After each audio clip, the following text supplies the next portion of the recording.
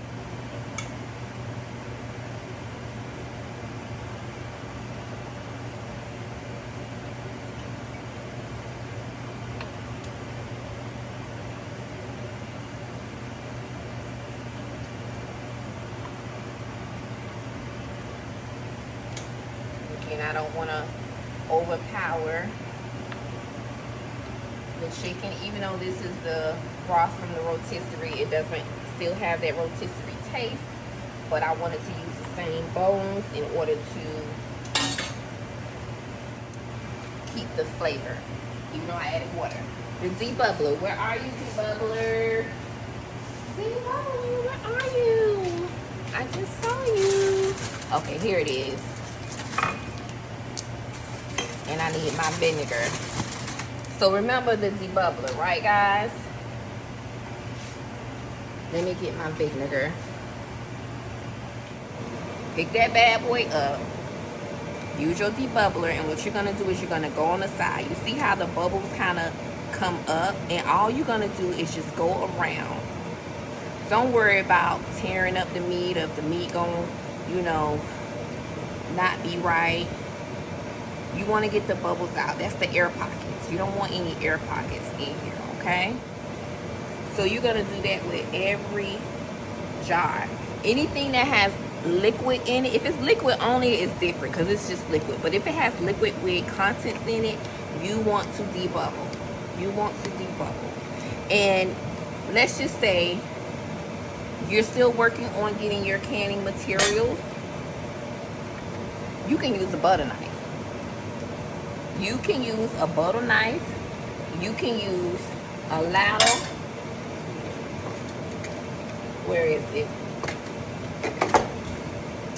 I have a scooper that goes with this. I don't know where it's at. But nonetheless, just go around. Go around. You can actually raw pack chicken if you want to. That is fine. It's not going to be pretty. I'm not going to lie to you. But once you take it out and you warm it up and you season it up, you can actually season it up before you, you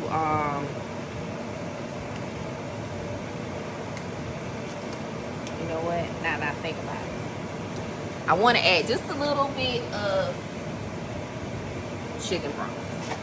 I'm just going to go ahead and do it. I'm going to have to debubble again. I'm just going to add a little bit of chicken broth.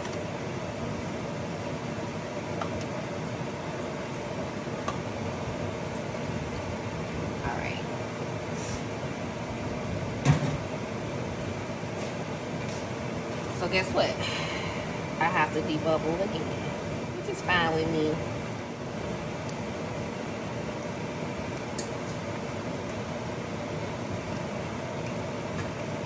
And I'm not gonna lie to you, as I'm doing this, I'm like,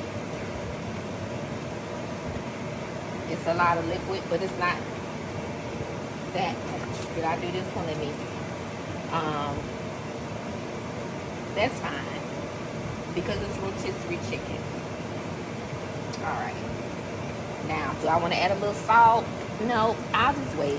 What I can do next time is when I can do liquid first, and then I can add a little bit of salt, and then I can add the flavor. But then again, I don't think I want to do that because of the fact that I'm using chicken broth. And we can always add seasonings in the future. Okay? Alright.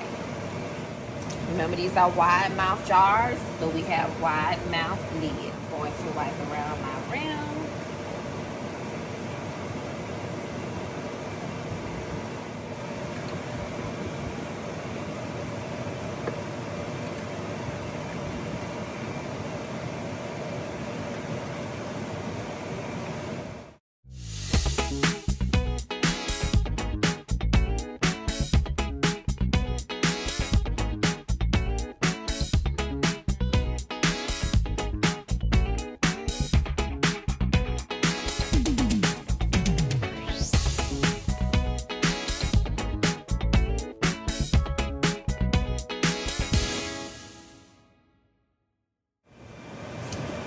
Alright guys, you have watched me successfully do this second, not second batch, but the next cans that needed to go in the canner.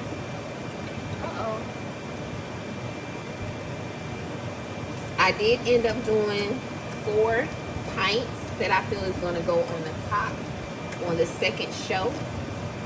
I'm hoping that they fit because it looks about maybe 8 can fit in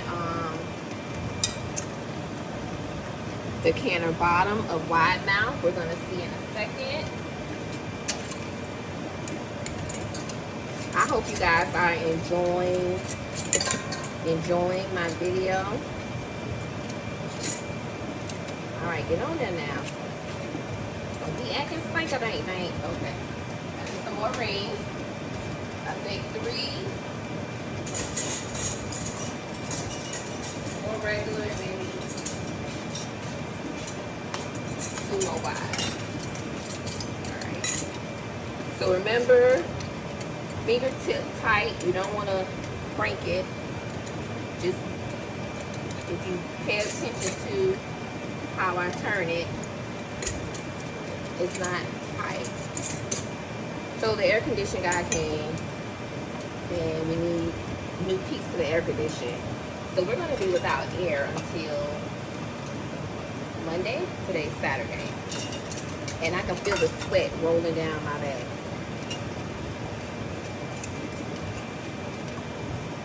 My. And it's a storm out there. My. Alright. So, let's get these bad boys in the canner. Rotisserie chicken, here we go. You guys, this is not rubble canning, this here, because you can meat. And the thing about canning meat is I'm using quarts. Oh, good. I'm using quarts and pints. So what happens when you use quarts and pints? Together.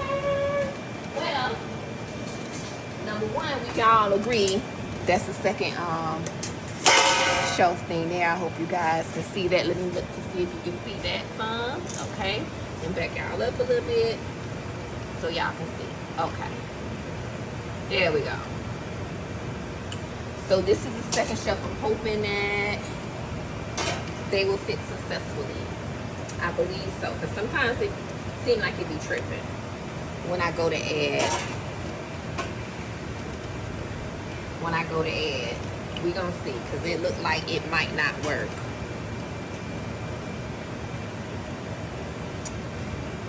It looked like it may not work. You definitely don't want to force it. So, with that being said, we have quarts and pints. So, okay. So, quarts and pints. You're not going to open up this canner to take those pints out because we know that pints cook for 75 minutes, right? The meat of pints or pint jars cook for 75 minutes. Quarts cook for 90 minutes. With that being said, the pints are going to take a ride with the 90-minute jars. So they're going to cook for 90 minutes as well, too, because we can't open this up. Now, if it was all pints, 75 minutes. If it was all quarts, 75 minutes. If it was one quart jar here and the rest of them was pints, guess what? They're going to take that 90-minute ride because you have that quart one in there, okay? We're going to turn. I got to take this bad boy off, remember, because this was from the last time. We want a steady stream of 10 minutes of a steady stream coming up from my pot. When it hits the 10 minutes of a steady stream, then I will put the weight on like I did last time. I put the weight on and then the pressure will begin to go up. The gauge will begin to go up. 10 is my PSI. That's my elevation. That's my altitude. So I have to cook it at 10. Sometimes it go past 10 and go to 11, 12. So I don't have a fit. Sometimes if that's where it ends up resting, I don't have a fit. I'll come back if it's like to 14, 15. I'll take this off, let it steam down. I think I showed you that in the butter video. I'll show you that again in this one. Let it come back down to 10. I will re-put it and adjust my temperature as well too. All right. I also, if I didn't say it in the other video, but I'm sure gonna say it in this one. Even though this isn't Rebel candy, Rebel candy is a choice that you will make for yourself, for you and your family, because you and your family are eating. I can do this because I just put this lid on here. All I want to do is pour the rest of that vinegar. I always do that. As far as like pour the rest of the vinegar in there. But remember, you will not ever take a lid off like that. It's because this lid probably has been on here 2 minutes while I've been talking while I did that. You will never ever do that. Okay? All right. So, like I said before, canning meat is okay. 90 minutes quarts, 75-minute jars. If you have 1 quart in there, 90 minutes. I don't care if you got all pints in 1 quart. 90-minute ride for everybody. Okay? So, again, with the Rebel candy, like I stated before, that's a personal choice. For me, I've done a lot of research, watched a lot of YouTubers. When they talk, when I see some of my older women that are elders who've been canning since they said they've been canning for years and years to come, and this is how their grandma did it, that's how their great grandma did it. That means they're going back into the 1800s, the late 1800s to the early 1900s. So if it's been tried and true, and I watch them serve that plate to their family, and they still on YouTube, then I say it's tried and true and whatnot. And I don't think they want to come on YouTube or any other platform for that matter and do something like that and get people sick. I know we got some sick, weird, crazy people around here, but I don't think that's the case. So with that being said, we're gonna wait for this to do what it does, and I'll be right back. All right, it's 10 minutes past 5. We have a steady stream of steam. Time to add that lid on. 90 minutes, here we go.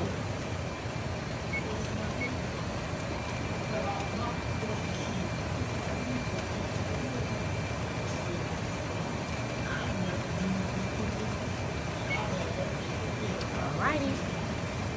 Alright, beautiful people, as you can see, the pints are pretty much done.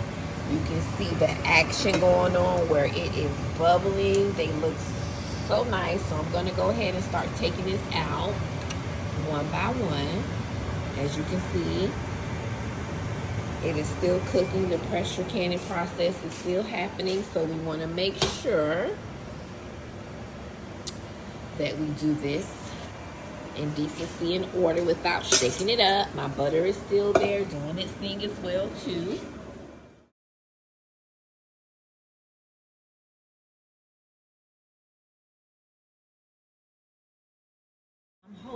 I'm gonna hope that you guys can hear the pop, because a couple of them did pop.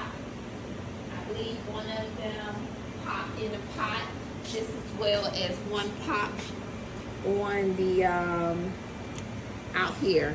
This one right here.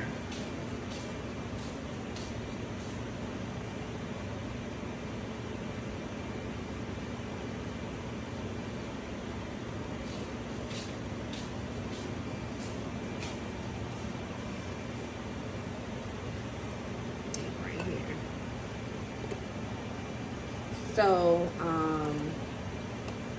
kind of put that right there.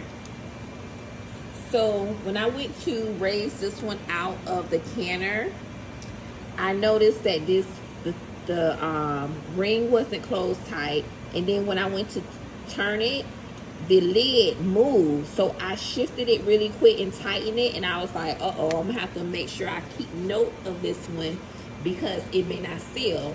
But guess what? When I put it down here, it just did the seal. It just went pop. So, this is what it smells good, guys. It made more liquid inside of the jar. Whenever you cooking chicken, if you raw pack it, meaning put it in the put it in the jar raw, and you put it in the pressure canner, it's gonna produce its own juice. So that's why I was kind of like a little iffy on adding more juice to it and whatnot. But as you can see, with some of them, more liquid did come and produce. I think I got about that much, like a half of a jar. I was trying to at least get in there. I didn't want to overfill the jar, but I mean, they did really good. I can tell when I poured the vinegar, you know, but hey, once the jars cool off tomorrow, I will wash them with soap and water. Handle them. I can pick this up because this is liquid, the butter. I kind of been shaping it up already still. But there's not really much separation going on anymore. So I can do this with that, with this butter. But I try not to make sure that the hot jars are not touching the cold jars. But this is my finished product. I've done about, it looks like 18 jars. We did about 8 or 9 of the chicken rotisserie. And that's what it looked like when you take it out of the canner. So it's still cooking and coming down. And this is the butter. It's about 8 o'clock at night. I started this process maybe 10 o'clock this morning. I think that, well, not think, I know that with the extra help that I got this morning, it kind of like, you know, I was kind of teaching at the same time, but it can go quicker. Depends on what you're doing and relaxing and things of that sort. But this is the end of my chicken video. Tomorrow I think I'm just going to do a video with just me taking the rings off and checking and see what sealed and what did not seal. I'm currently editing the prepper challenge video. That's what I'm doing, and then I'm going to work on the butter and then the chicken. But I'm not going to release all the videos at one time. I'm going to take my time in doing it. So guys, I hope you like my canning journey here. I hope that you learned something from me. Please like, comment, and subscribe. And remember to grow with Nay. Love y'all. All right, my beautiful people. It is Monday night. I can tell you that, let me come here. So, our air conditioning unit is broke on this side of the house. And I was going to do this on Sunday, but it was so hot. And by me doing all of my preps, my canning on Saturday, Sunday, I wasn't feeling well. I woke up. I was okay when I woke up, but I started to, you know, I wanted to clean my bathroom, put my laundry up. I managed to put my laundry up, long story short. I must have got heat exhaustion or something like that, so I had to take a rest because, you know, it's the weekend, air conditioning broke, and no one really to come out and fix it. So today's Monday, and still broke. Waiting on parts, and here I am. I'm gonna go ahead and open up my jars. I'm gonna do it right in front of you. We're gonna see what sealed and what did not seal, okay? Because sometimes it happens. Sometimes you know, sometimes you have all your jars sealed, no problem, and then sometimes you go and you be like, uh-oh. So yeah, if I would have did this yesterday, let's say if a jar is compromised, I could have probably saved the jar, meaning that I could have put it in the refrigerator and use it, you know, throughout the week or something like that. But it's a little too late for that if a jar is compromised. So here we go. I'm going, after I do this, that's what you want. That's the seal you want, okay? After I do this, I am going to See guys, that's the product there. So I'm gonna wash them and label them, wash them and dry them, and tomorrow I'll probably have my daughter label it. So we have so far 3 jars. Good. And usually I do something like this. I'll just go ahead and just start taking them off real quick and just do my little test. That's what I want. Trust me, because if it wasn't sealed, it will come off so easily. So far so good. We got seals.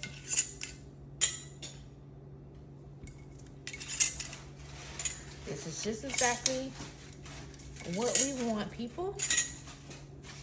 We want seals. The butter looks amazing. Some of it is still moving, and that's fine.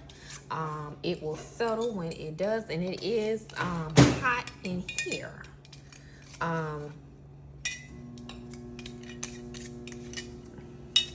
It seemed like everything's sealed to me, so.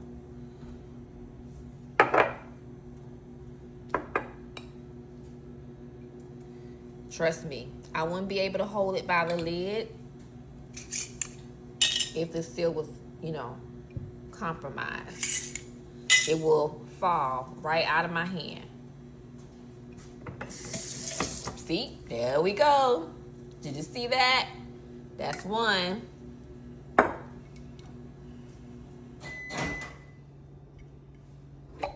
Oh, that's 2. With it. So 1 chicken and 1 butter.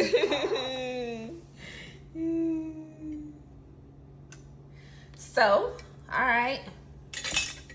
So 1 butter. And 1 chicken. And that's how it goes, guys. You win some, you lose some, but hey, at least, you know, at least it was just 2 of my jars, which was, I hope you guys can see that, my butter and my chicken here, but the rest of them are okay. They're not compromised. So what I do is I have to dish them. If this was like yesterday, like within 24 hours, I probably wouldn't freak out over the butter. The chicken I'm iffy about. I would have been iffy about, but I won't save anything. And hey, to each their own, but I'm telling you, I'm not gonna save anything. So that is the end of my butter and canning video. This is the results of each one. All right, guys. So I'll see you in the next video. The next thing I plan on canning is hopefully the macaroni and cheese. Canning macaroni and cheese. I think that's the next project I'm going to do. And I also would like to do the laundry soap one as well too. So we'll see how it goes this week. Don't forget. Okay, actually, it's not the end of my video. I just remembered something. This is a vacuum seal, right? I purchased it on Amazon, and if you want to vacuum seal your jar, you would use this device, and you just press that little button, and it will seal for you, right? It will do regular mouth jars, and it will do regular jars. Now, when I first started canning, this is the wide mouth, by the way, and then that part right there is the regular, you just attach it. So when I first started canning, I canned some meat, and I thought in that robbery that, hey, you know what, my beans did not seal. I'm gonna use my vacuum seal to seal my jar of beans. So I'm gonna just demonstrate to you how this works. This is a quart jar, and it fits any size jar.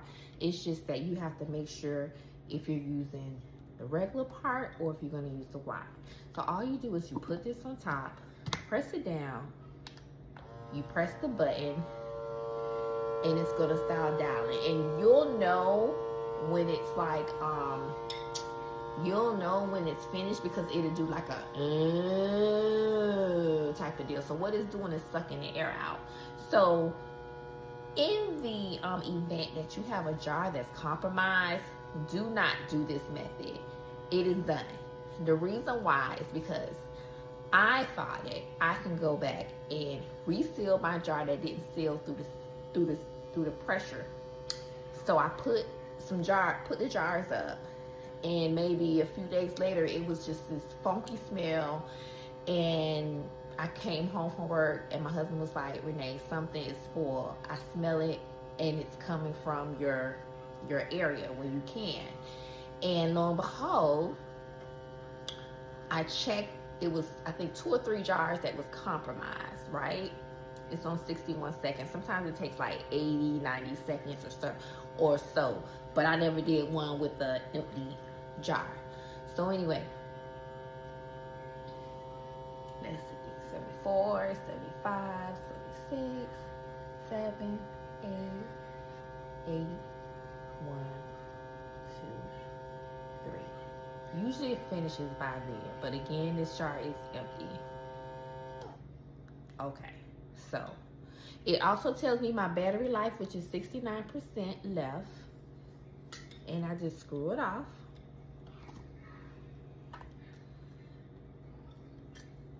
And it's sealed. It's sealed. That's how it works. See, I'm literally fighting to get this off. Now I'm gonna break the seal so you can hear it. Hopefully it'll work with this spoon. Ooh, maybe I'm wrong.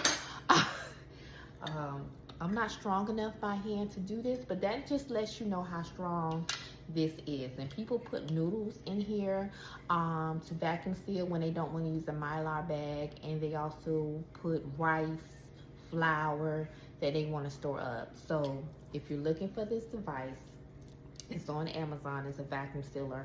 Hopefully between now and the next 2 weeks, I got to give myself some grace. I can make me an Amazon store of all the things that I've purchased, and if you're interested, you can just go to my Amazon store and click on the link. But I don't have an Amazon store right now, so if you really want to do it, go ahead and do it. So my suggestion is, do not reseal your don't reseal your stuff, because my stuff still ended up spoiling because it was compromised. And I really thought that it was going to go ahead. I really thought that it was going to seal my stuff for me, but it didn't. So my advice to you is to not do it, okay? So I wanted to share that with you guys. Again, you guys take care, and I'll see you in the next video. Bye.